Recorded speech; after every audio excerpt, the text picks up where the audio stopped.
Hi, I'm Shannon. Nice to meet you. Jessica, nice to meet you. Hi, Suzanne, nice to meet you. Good to meet you. Bravo. Thanks for coming today. You will be given 20 minutes to present your case. After that, the judges will ask questions for 10 minutes.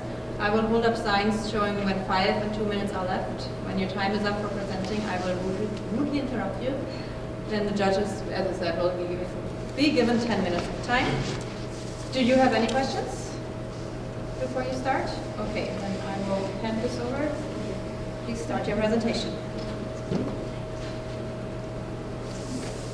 All right. Hi, everyone. Thank you so much for being here. My name is Shannon Donovan. I'm Jessica Sanchez. Peter Hassig. Susanna Lipitzberg. And we are Team Bravo. And we will be presenting on Nidec Global IIoT strategy. So to begin, we'll start with our issue identification. Then we'll move into our recommendations, specifically product promotion and positioning. Then we'll move through our global strategy regarding data regulation, and finish with some financials, risks, alternative solutions, and ultimately our conclusion. So to begin, these are the 3 main issues that we identified as facing Nidec right now. So number 1, foresight will disrupt Nidec's business relationships with OEMs and MROs. 2, to create a strategic advantage, value must be created from the data and given to OEMs and MROs. And 3, data collected must be globally protected and compliant. So now I'll hand it off to Pete to speak a bit to our recommendation. Thank you. So our recommendation is going to focus on 3 key areas, all the while keeping the fact in mind that the global regulations on data are very sensitive and they're unknown right now. So the first part is we want Nidec to directly sell Foresight as a software service to its OEM MRO partners. Second part is we want Nidec to develop into Foresight a new product development that monitors energy consumption in its motors and products. The third, we want Nidec to implement a robust training program that will really include promotional activities that will really sell the deal to its OEM MRO partners. So I'm going to start answering the question now, how can Nidec really sell this product, Foresight, to its OEM MRO partners? It's going to start with data sharing, right? Foresight has the ability to streamline data between multiple users, multiple enterprises.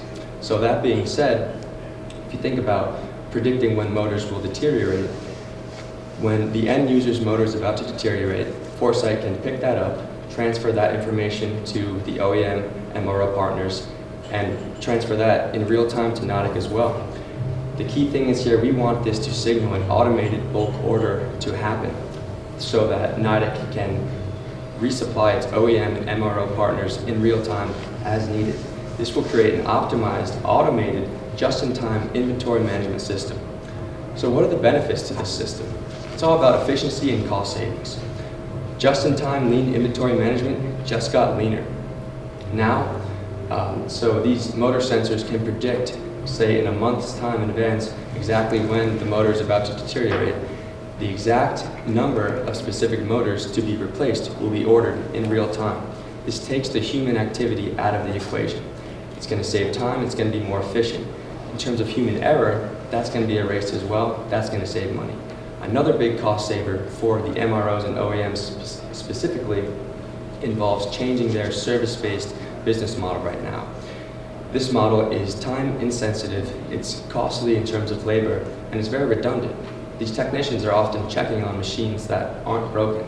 Now, you guys will be sending your technicians to areas to replace machines only when needed. This is going to be a predictive, conditional approach that we think is really going to save Nidec and the OEMs a lot of money. I'm going to turn it over to Susanna now, who's going to talk about our new product development recommendation. Thanks, Pete. So we're recommending that you implement an energy efficiency component to your product feature, and this is based off of consumer demand for energy efficient and environmentally conscious product features. We also think it supports Nidec's strategic vision, which is to evolve into a solutions company that supports people and the global environment. And we think it will provide value to consumers in 2 ways. The first, it gives OEMs and MROs an alternative service to provide to end users. And this is to kind of replace that route service monitoring revenue generation. And the second is end users can track and monitor energy consumption, and this we think will create more demand. So rather than just checking in on the motors themselves, they can check in on energy consumption, which is a cost-reducing or a cost-saving feature. So now we're going to go a little bit into promotion for Foresight. Currently, only 32% of manufacturers see potential in the Internet of Things industry to improve their supply chain management and increase revenue. So we want to close this gap and really educate OEMs and MROs on how they can use this efficiently in their business. So we're going to sell directly to OEMs and MROs rather than the end user. So we want to include them in the Internet of Things shift. So Nidec's business model is do it now, do it without hesitation, do it until completed. So this goes along with their business model of kind of jumping in, but we want to bring OEMs and MROs on board to maintain this business relationship. And Jess will go a little bit into how we're going to bring them on board. So we understand why MROs and OEMs might be a little hesitant to adopt a product like Foresight. So we really wanted to ensure that our positioning was strong and really conveyed that value we can provide to them. So in regards to how we want to position this for MROs, there's really 4 key points we want to address. The first is labor cost and labor supply. So research shows that in the maintenance and service industries, labor supply is actually decreasing, which is causing labor costs to increase. So this product, even though MROs might think it might, limit demand or eliminate jobs, it can actually be really beneficial because it will save them labor costs in the long term. The second point, P kind of already addressed, which is that automated just-in-time inventory and the benefits of that. And then the third point is in relation to that energy monitoring new product feature we wanted to promote. So that again offers a new service opportunities for our MROs to replace the fact that they may be losing revenue from that route-based management service. So with this new service opportunity, MROs can kind of call up their clients and be like, hey, this machine's not operating as efficiently as it could in terms of energy consumption. Do you want us to upgrade that for you? And that provides a new service for them to offer their consumers, and then their consumers can also save money from that energy consumption. And the fourth point is that this product should overall increase MRO's customers' satisfaction. So in general, no one really likes spending money or time on things that aren't required, which is kind of what was happening with that route-based management system. With this, you're kind of eliminating that altogether. People feel that their needs are being addressed more efficiently and effectively. In regards to how we want to pitch this to our OEMs, it's pretty similar in the fact that you have those benefits from that just-in-time inventory management system. You have the new service opportunity from that energy monitoring product. But what's different is that OEMs can gain value from this internally. They can use it on their own machines to figure out how to better maintain their machines and service their own machines. And then the fourth point is that they can use the data from their customers, or customers they're servicing with their products, to determine how to improve their products. So if they have a product that they know is breaking every 3 years, they can figure out how to improve that shelf life, how to improve that product based on their customers' data using Foresight. So that was kind of just the overall positioning. Now we're going to dive into a little bit more specifically the promotions involved. So again, we know there's like that initial hesitation to try the product. So we want to offer some sort of incentive, whether it's a price discount, extended days payable, something along those lines, just to kind of get over that initial hesitation to get our users to adopt the product. The second is that we feel there's a big issue with that. A lot of these maintenance and service providers don't feel like they know how to handle the data. They're not trained to handle this data. So we feel that education and implementation, training them for that is super important. So we know Nidec currently has kind of certifications around their Motor Pro series. So we want to kind of offer something similar, online tutorials or maybe even on-site training if necessary, to ensure that our customers know how to use this product and utilize the data to its full ability. With that said, we also think it's important to educate them on cybersecurity risk and how to protect their customers' data along with that. And overall, we feel like this will really improve customer confidence and trust with us. So now Shannon's going to dive a little bit deeper into just global expansion. Thanks, Jess. Awesome. So as we transition into our global analysis, the first question at hand is, in looking at the global market, do we standardize or adapt? And our recommendation, although it may seem a bit counterintuitive, is for actually product and in terms of data regulation, we recommend standardization.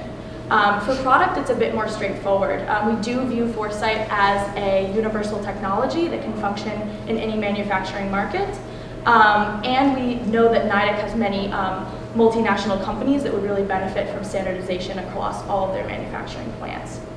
Additionally, our new feature involving energy efficiency does address that global trend towards sustainability, so we think that could really fit in well. As far as data regulation, we'd like to dive a little bit more deeper into analysis to back up our recommendation for standardization. So here, as you can see, global data regulation varies greatly based on region, and for global companies like Nidec, that does provide a fair amount of inconsistency that can be tough to work with. So we've outlined 3 major areas of operation for Nidec and the differences in global regulation in each area. So beginning with the EU, just coming up in this next month of May, the EU will transition under the law of the GDPR, which involves very strict regulations around things like consent, the right to access, the right to be forgotten, as well as implementation of data protection officers. So obviously very strict there. Switching to something like the US, where data protection laws are much looser, vaguer, and they even vary by state to state. Differentiation. So tough to work with. Companies can opt into the US-EU protection shield. If they fit those standards, data can be exchanged, but a lot of times companies do fall out of that just because that standard is tough to maintain. And then lastly, we selected Japan to represent the Asia-Pacific region. Right now, Japan does not meet on a national level, does not meet the EU's whitelist of standard regulation. So that data exchange is difficult, but Japan is moving in that direction of EU standardization. That is what our research shows. So with all of this being said, our general recommendation for Nidec is to standardize to that highest level of data protection, which is the EU GDPR regulation. So that brings us to the question of ownership, the big question of the day. Who owns the data? So although there is no global standard or law saying so-and-so owns the data, so-and-so owns the data, the EU framework does favor the citizen in the end, the end user of the data. So we would like to shift Nidec's mindset to adapt to that framework. So if a legal issue should arise, we think that Nidec should bow out and give those end rights to the ultimate user. That's just best to establish trust within their consumer database. And we don't think that the information from a single customer subject is worth the thousands or millions of other data points that are collected from just general access of worldwide data. So just to wrap up this data section, 3 main takeaways. 1, data regulation everywhere varies greatly. 2, the EU's GDPR is becoming the global standard. And because of that, point 3, we think that Nidec should standardize all operational data protection, all locations around the globe to fit that EU GDPR standard. You know, data is power, but how powerful is it if it is locked in country by country and not able to be shared? So now Susanna will go into our financial considerations. Thanks, Shannon. All right, so we do recognize that there are significant costs that will be incurred by all parties involved, but we think that there will be cost savings and revenue generation that will offset these costs. So going into each party, for Nidec, we think they'll have costs for implementation and training, R&D, as well as data regulation, compliance, and the promotion incentive that we built in. But we think there'll be cost savings through the inventory management that Pete outlined, as well as an increase in brand reputation in their customer base when they establish themselves as a leading service provider. For OEMs and MROs, the concern is a reduction in route-based maintenance, but we think that the predictive service and analytics in the manufacturing process will result in cost savings, and we also think that there will be increased revenue generation as they're able to better reach customers, like free up labor from this route-based manufacturing and reach a bigger customer base. So this is a timeline for our goals. We were really conservative, but we do hope to reach 10% of our customers by the end of 2019 and have Foresight fully implemented into their supply chain process. And we'll measure this by the number of Foresight subscriptions purchased. And I'll hand it over to Pete to go through some of our risks. Thank you. So as we all know, there are risks associated with every proposal. I'll talk about those now. The first being that the OEMs and MROs that are Nidec's customers could see foresight as a direct threat to their service-oriented business model. While this is a concern, we think that given Nidec's support, especially in the implementation areas and working with these OEMs and MROs, with the promotions, with the training, and the overall value added given to the OEMs throughout this process, we think that's going to outweigh the threat perceived by these OEMs. Second is that data regulation could completely disrupt this model. Like Shannon talked about, data regulation globally is the Wild West right now. No one really knows what's going to happen, but in terms of our research, we do think that the world is moving towards that global standardized EU method, which is definitely very strict, but that's the way the world is moving, so might as well adapt to that while Nidec can. The third potential risk is that competition could render foresight completely obsolete. We do know that there are other players in manufacturing that are doing this right now, but it is a small market. Like we said, 33% of manufacturers consider IIoT a big deal to get into, so it's untapped. If Nidec gets in right now, it could be a great first entry to this market. I'll now talk about some alternative solutions we did consider as a team. The first being, why doesn't Nidec just adapt its policy to the local data protection laws? This would be easier. Like Shannon said, they are more lax in the US and Asia. That would give Nidec more control. However, it's important to have foresight in this area because eventually the world will move towards those strict EU standards. Nidec needs to jump on board now. The second alternative solution we considered is to sell foresight directly to the end consumer. This would be easier. You wouldn't have to go through the OEMs and the MROs, but this would completely render what Nidec is trying to do pointless. Nidec stated that it considers the OEMs and MROs valuable customers. It would be pointless to completely bypass them. The third alternative solution we considered is to completely abandon foresight and just stick with Nidec's current business model. Again, through our research, the IIoT market, while small now, will be booming. By 2025, it's predicted to be, in terms of revenue generation, to be a minimum of $1.3 trillion globally. This is a market that Nidec needs to get into now. It would be foolish to give up on that. And with that, Jess is going to wrap things up for us. So earlier we addressed three key issues we wanted to talk about. The first being that foresight will disrupt Nidec's relationships with OEMs and MROs. The second being that we really needed to find a way to derive value from our data to these MROs and OEMs. And finally, we needed to find a way to make this data globally compliant. And we believe our recommendation did do that. So just to kind of recap, we are proposing an automated ordering system be implemented into the foresight software. We are proposing a energy monitoring product feature to be added. And finally, we wanted to have really great training and implementation support services along with heavy promotion as well. And what this is going to do is kind of create a streamlined inventory management. It's going to provide value through energy efficiency. It's going to be really easy to implement for our customers.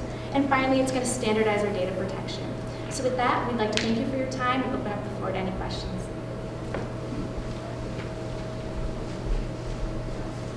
Well, thank you very much.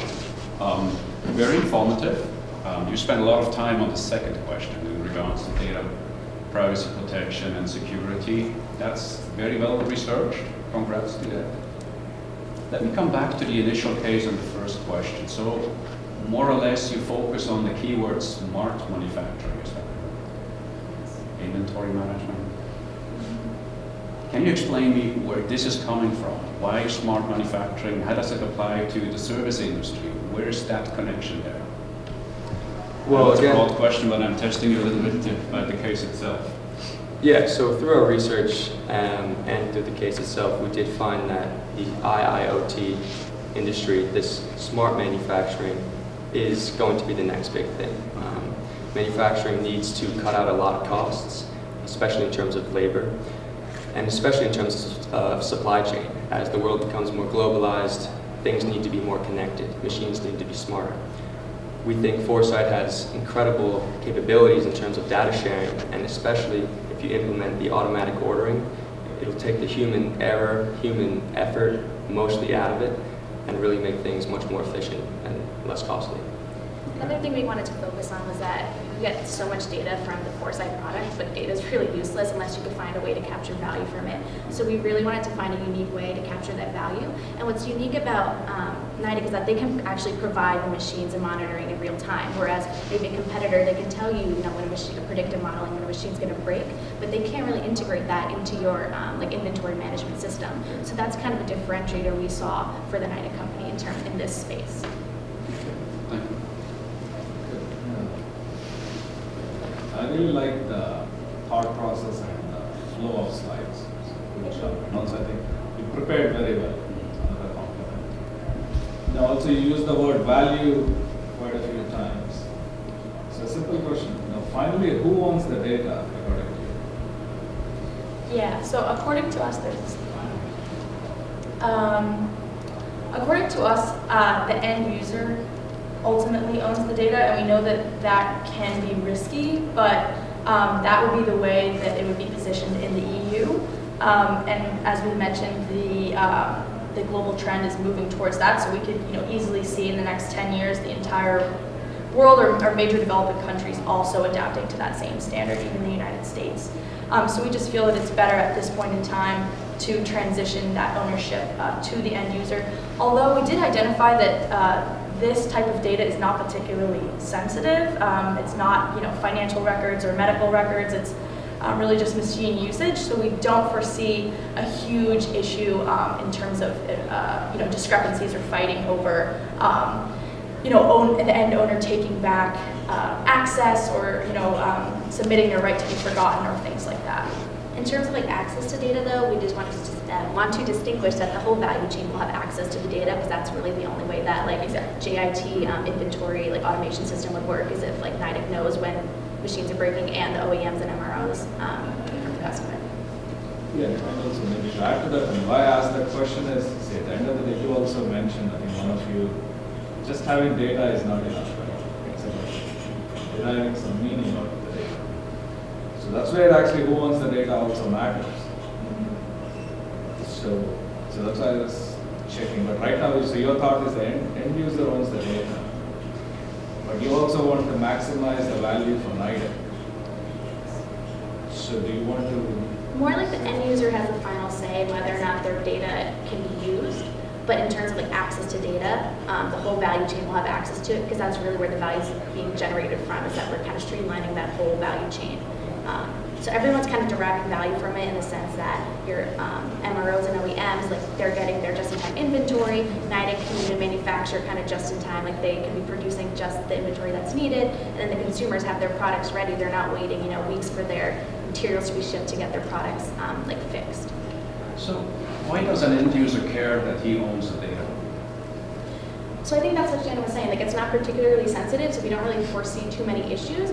But just in terms of if something were to come up, we do think it's better to err on the side of getting that consumer trust. We don't think it's going to be a huge issue, but if something were to ever happen, which we can't really predict, err on the side of caution was kind of our mindset for that. Doesn't ownership also link to liability? And if an end user doesn't really care about ownership, where's the ownership then? Yeah, well, if we comply to those EU practices, we do have to ask the owners, do you want to give us your data, whatever. So they have to physically check off, do you want access to this data? So they kind of have to say whether or not. So that kind of will help with that in terms of the liability, whether or not they're checking who owns the data or not. And to that point, we foresee it as kind of an agreement where, hey, the end user is going to buy this machine, and a salesman will tell them, do you want your energy usage and machine to be monitored to optimize your experience? We will not use it in any harmful way. We won't even look at it, only for these specific reasons. If they check yes, works for them, works for us. One of your slides that I really liked was the showing the globe. And you were talking about the highest standards being the U.S., Europe, and Japan.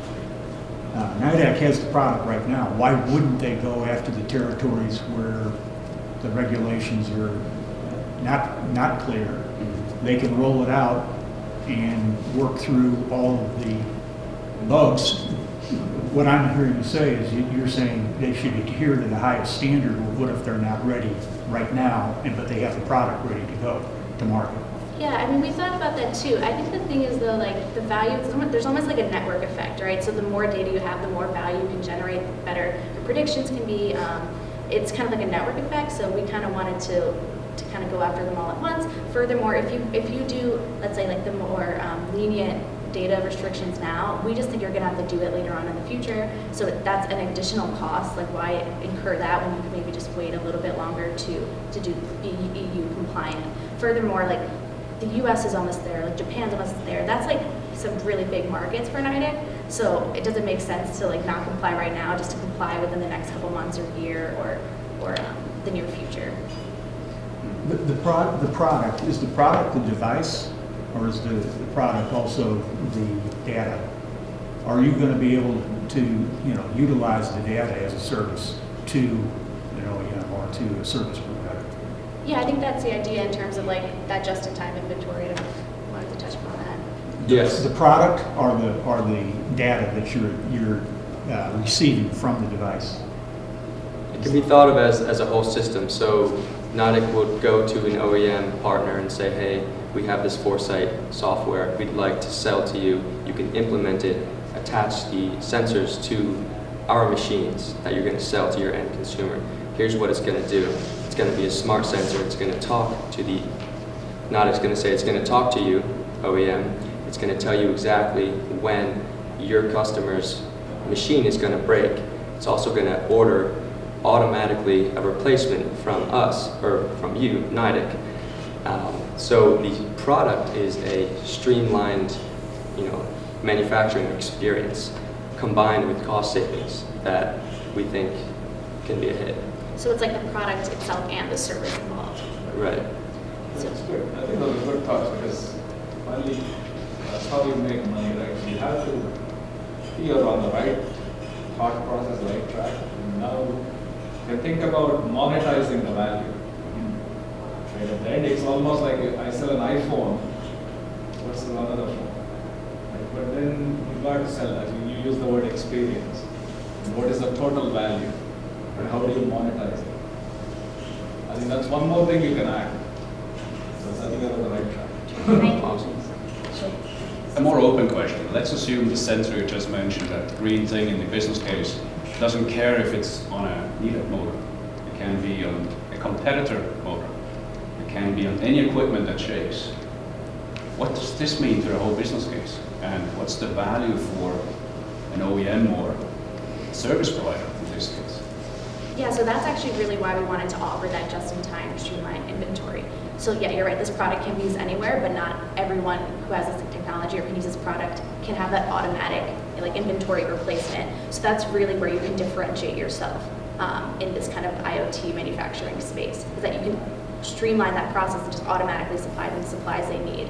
Whereas another, let's say you have this monitor like a non-Nidec product, you can't necessarily replace them when it's broken. You're still going to need to physically go in and place that order in with the other company. But let's assume Nidec then has that sensor on a XYZ competitor motor and sees that motor is going to fail. What does Nidec do with that data? So you're saying Nidec would sell the motor or the sensor to a competitor and still capture the data? Yeah. No, Nidec would apply that sensor, or the customer would apply that sensor to another product that is not Nidec related. It could be. Yeah, I think they would still own that data. So they would collect that data, and they could use it just to kind of to fix the predictive algorithm or something like that. But they wouldn't obviously be able to replace that order. So they could still. Why not? Or I guess they could offer maybe the Nidec product in that case, be like, oh, you're going to break, do you want to try our equivalent of that product? But in terms of the actual exact replica, if it's not yours, wouldn't be able to replace it. We could replace it with, a Nidec product that would function the same way, which actually is a great opportunity, yeah. So IoT provides a huge level or a high level of transparency. It goes both ways, right? I mean, there's endless opportunities with IoT. Also, competitors probably work on similar solutions, I assume, so they would also see a little bit the quality of the Nidec product. Just a couple of hints then. Thank you. But extremely well researched, specific to the second question. You did a very deep dive there. Okay. Thank you so much. Thank you. Yeah, thank you all. Very good. Thank you. Appreciate it. Thank you. Thank you. Thank you so much. Thank you so much. Thank you so much.